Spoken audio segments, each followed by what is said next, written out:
Hello everybody and welcome to another video. Firstly, I'd like to apologise for it taking nearly 2 weeks for me to bring out another video. I've had an incredibly crazy 2 weeks. I've been very busy. I've been running my mum around to doctor's appointments and stuff like that. I've had work done on the house and stuff like that, so I've really not had time to do anything until now. So yeah, I do apologise for that. But today we're going to look at a new track by Opeth. Now, it's been 5 years since they last released a new album, I think it is.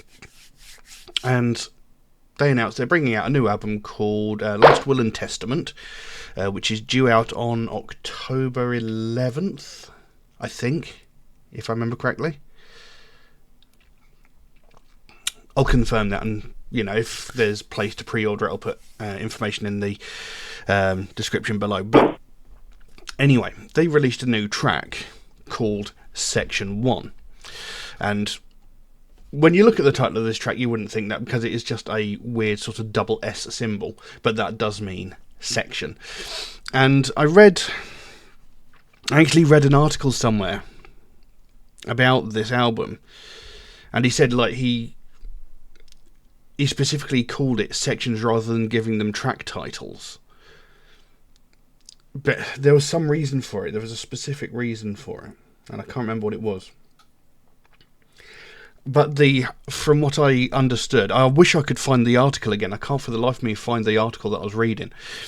But the album being called Last Will and Testament, it's basically about, I believe it was 3 siblings. There's male and female twins, and there's a third sibling who I believe is quite ill. I can't remember what it was. Was it polio? I can't remember. But the third sibling was quite ill, and apparently the whole album is sort of discussing the way that, when it comes to the death of a family member and coming to their inheritance, all too often families can turn on each other. They can become quite spiteful and argumentative, and sort of like, I deserve this bit, you deserve that bit, you deserve nothing sort of thing. It's the way they can turn on each other, from what I understood, from what I read.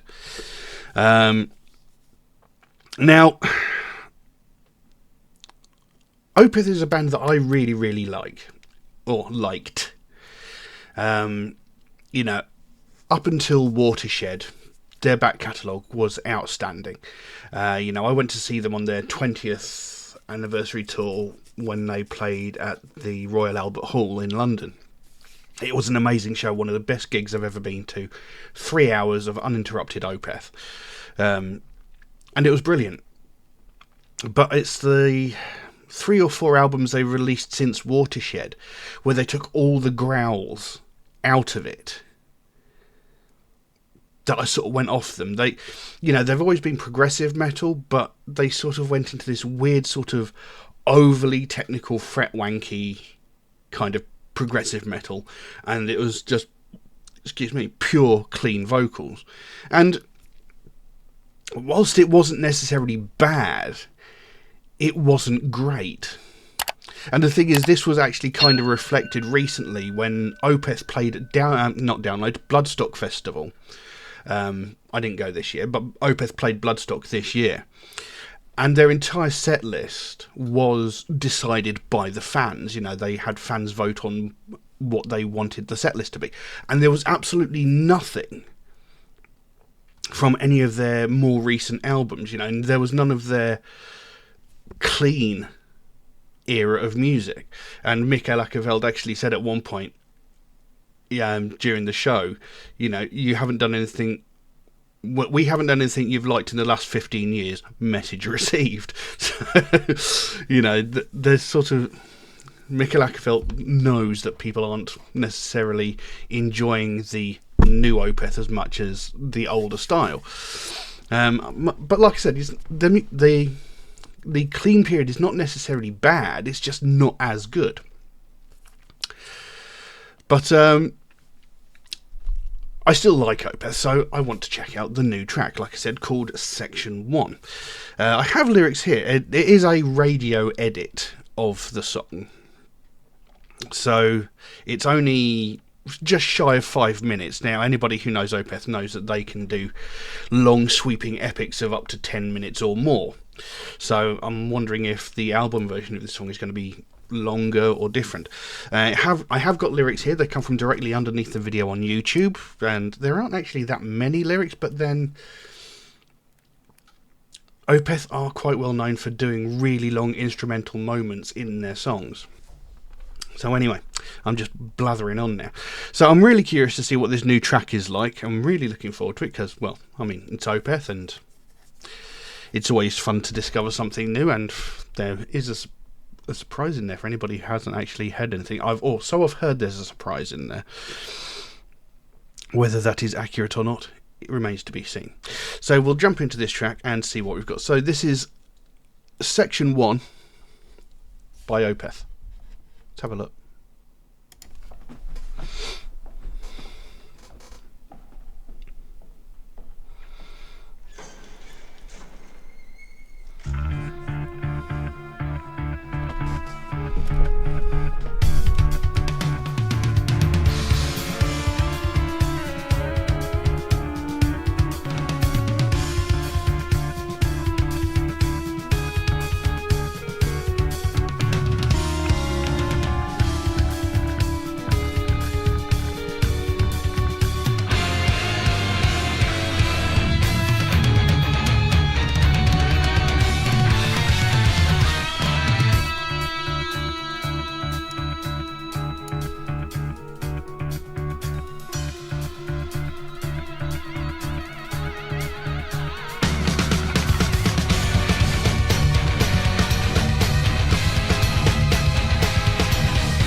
Yes, the growls are back, and I've got to say I'm very thankful for that. It kind of reminds me of when Paradise Lost released The Plague Within. You know, for years Paradise Lost had a sort of doom death metal edge to it. You know, they did all these sort of harsher vocals up until I can't remember what the last album they did it on was. You know, as soon as they hit the 1 Second album, all of their harsher growled vocals disappeared, and then they went through a very strange period. You know, 1 Second was a good. All of the interim albums were pretty good. You know, that they went from doing 1 Second, which was entirely clean vocals, still with relatively heavy music, all the way to when they did Host, which was like a weird sort of Depeche Mode album, which was still a brilliant album, but it was so different from their original music. But then when they went back to Plague Within, they brought back the harsh growls, and everybody just went absolutely batshit crazy. Because, you know, it's what we wanted from Paradise Lost. You know, we wanted that harsh vocal back. But what they did, they also... The music style from just before... I can't remember the album before bloody 1 Second. Was it Icon or Shades of God? I can't remember. But anyway, you know, the music from just before 1 Second, you know, from 1 Second, they changed the style of music. But when they went to Plague Within, they brought back the sort of death metal screams from their original sound. But they sort of kept the new, slightly different music style. And this is what seems to be done with Opeth here. You know, he's gone back to those epic growls that we all know and love Mikael Åkerfeldt for. I mean, this guy was voted undisputedly one of the best death metal growlers in music. You know, he has an amazing way of switching from his clean vocal to his harsh vocal and back again effortlessly. He is incredibly good at what he does when he does these death metal vocals. So he's gone back to that old growl style plus his clean vocals, and some rather different vocal styles in here that we've not heard before from Opeth, or that I don't remember ever hearing before. But anyway, but they've sort of kept their newer style of music. You know, when they brought out, I can't remember the name of the albums that came out after Watershed, because I don't listen to them very much, because I don't like them as much. Like I said, they're not necessarily bad, but they're just not as good. You know, they've kept that musical style. You know, it's got a bit more complicated. There's still a definite Opeth sound to it. You know, there's a specific way that Opeth plays. There's a specific sound that Opeth have that is undeniably Opeth. You know, you can tell. But the music from that sort of clean era, if you will, that's just what I'm going to call those albums which don't have any growls in the clean era. The music from there got a lot more complicated, like I said at the beginning. You know, it's a lot more complicated, a bit more fret wanky, as I call it, and overly technical. And personally, I'm not overly fond of overly technical music. You know, to me it's unnecessary. You know, it's almost like a metal, you know, death metal version of jazz, and jazz is just awful. You know, it's like all the right notes played in the wrong order. You know, it's just a mess. It's like 13 people playing completely different pieces of music. You know, and this is why I don't like overly technical music, because it sounds so disjointed, so mismatched. It just batters my head, and I'm not overly fond of that style. But you know, you can definitely hear traces of old Opeth here. You know, you can hear elements of Blackwater Park, of Still Life, you know, that sort of thing. And, you know, hearing Mikael bring out those growls again was just absolutely phenomenal. And there was a lot of it. You know, I'd actually heard from, unfortunately someone spoiled this for me and, you know, mentioned to me that Mikael had brought the growls back. And I was like, oh, shit, I wanted to discover that for myself, man. You know. But it is such a delight to hear that come back. Because, you know, whilst, like I said, the clean era Opeth was okay, it was just lacking something. It was lacking depth to me, because something I like about growl, this style of music where you've got the clean vocals and you've got the harsh vocals, is the harsh vocals really add to the emotion of the piece. Like My Dying Bride, you've got Aaron Stainthorpe. He does that sort of melancholic, sort of agonized, clean vocal. He almost constantly sounds miserable in pain. But when he brings in those harsh vocals, it sort of ramps up and you can feel the anger that he's feeling as well. And it adds that extra depth, that extra level of emotion to a piece of music. And I feel that's what was missing from the past. I can't remember. It's 4 or 5 albums by Opeth where they had none of the growls in there. Now, I'm sure they had a reason. I'm sure he had an idea behind it, but as I said, when he was at Bloodstock, he turned around and said, you've not enjoyed anything we've done for the past 15 years. Okay, I get it. So I wonder if that maybe tipped his hand into going back this way. He said that he did actually mention in the article that I read that there was, he gave an excuse, he gave a reason.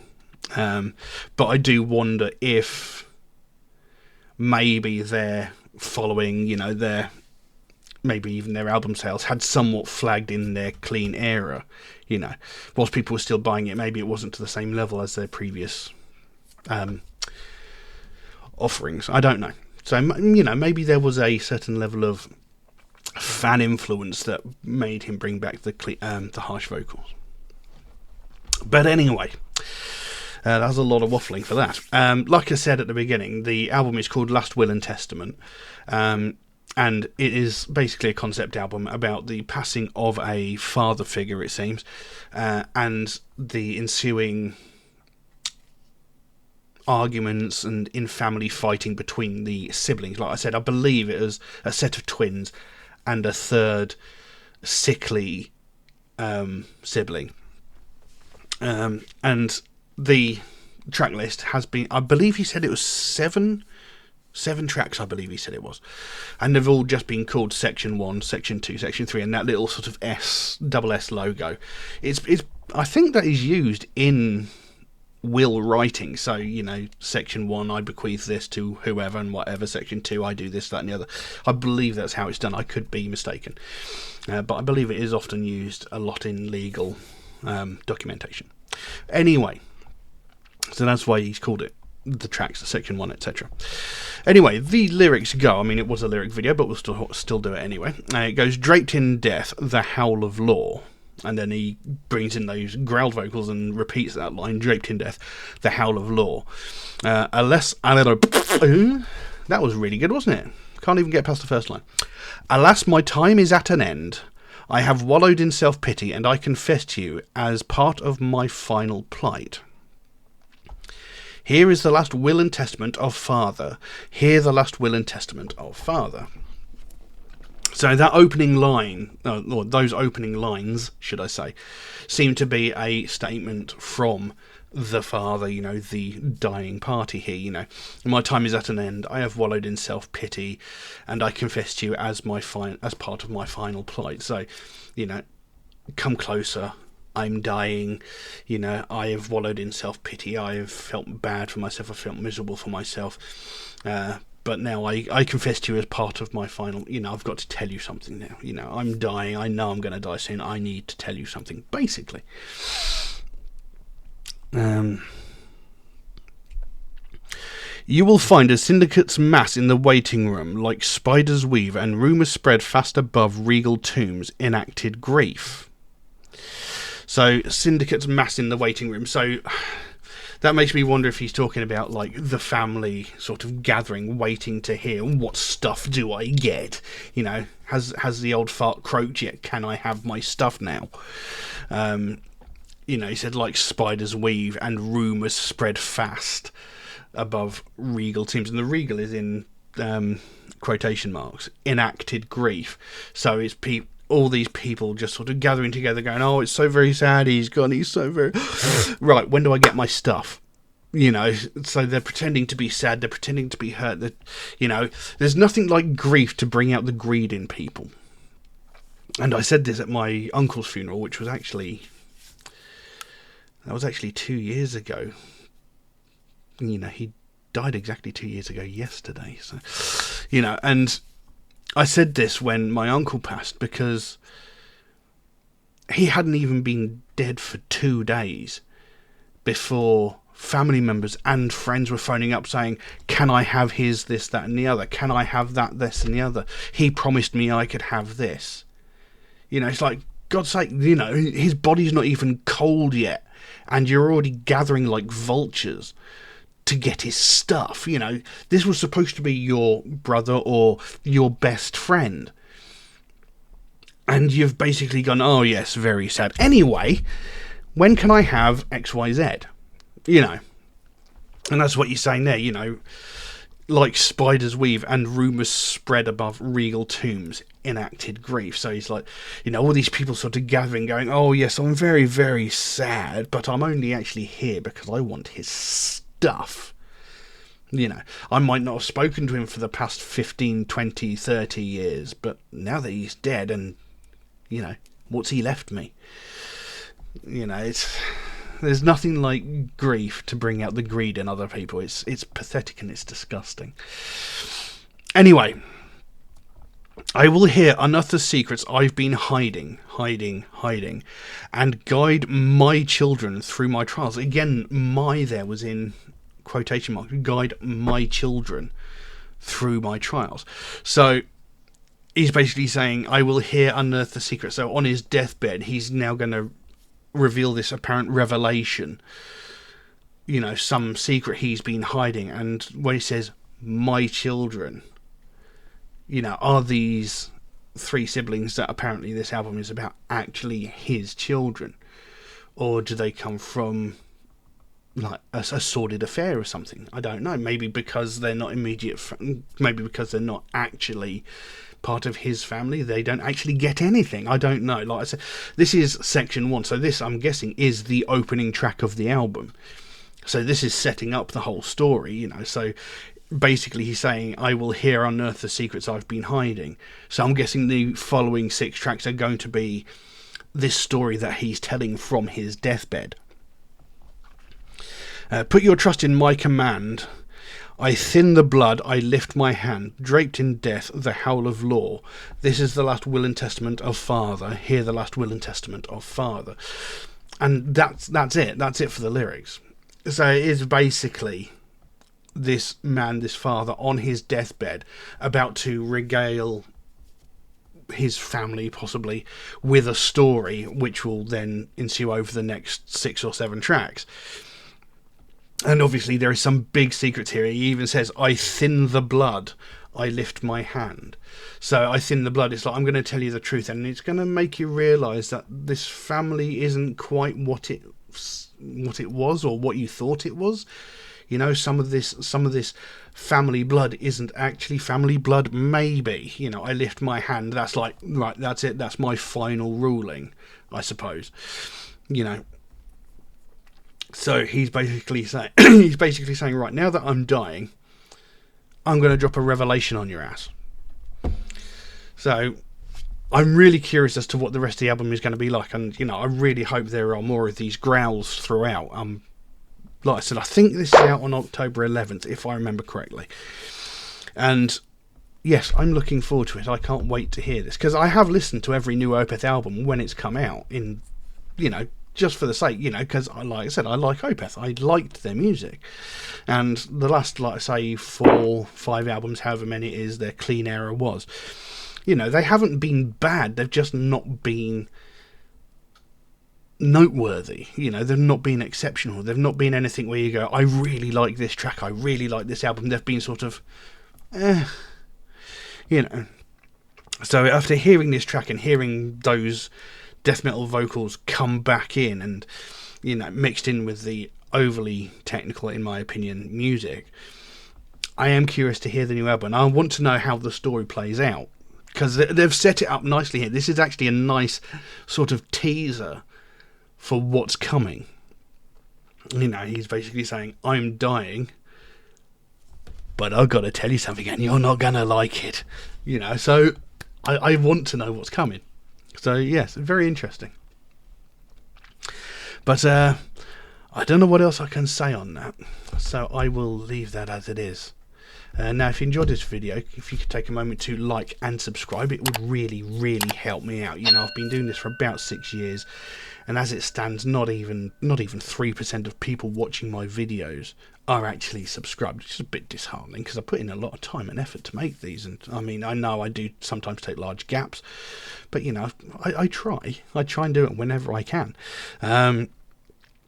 But, you know, I put a lot of time and effort in. You know, I do a lot of research. I look into the lyrics. I like to talk about the lyrics, try and discuss what the songs are about. Because, well, a vast majority of other reaction channels don't even do that. They just look at it and go, yeah, I liked it, or no, I didn't like it that much. And that was about it. You know, they don't talk about what the song is talking about. They don't talk about the themes and the meanings behind it. And that's something that gets very overlooked. You know, because a lot of people have this misconception that heavy metal is all about murder and sacrifice and Satanism and, you know, all that bullshit. But it's not. A lot of metal actually has a story to it. A lot of it has real world applications to it, you know, whether it's talking about homelessness or mental health issues or domestic violence or, you know, things like that. You know, of the almost 900 songs I've looked at on this channel, most of them have had a real world connection, you know, and had an important topic to discuss, which is why I like to talk about it. And I thought that's something that, you know, nobody else is really doing. And it's something that I think really needs to be looked at. I don't know. But, you know, if you could like and subscribe, it would really, really help me out. It doesn't cost you anything. Takes a fraction of a second and makes the biggest difference to me and the channel. But with that being said, that's all I've got for you today. Thank you all very, very much for watching, and I'll see you again soon. Bye bye.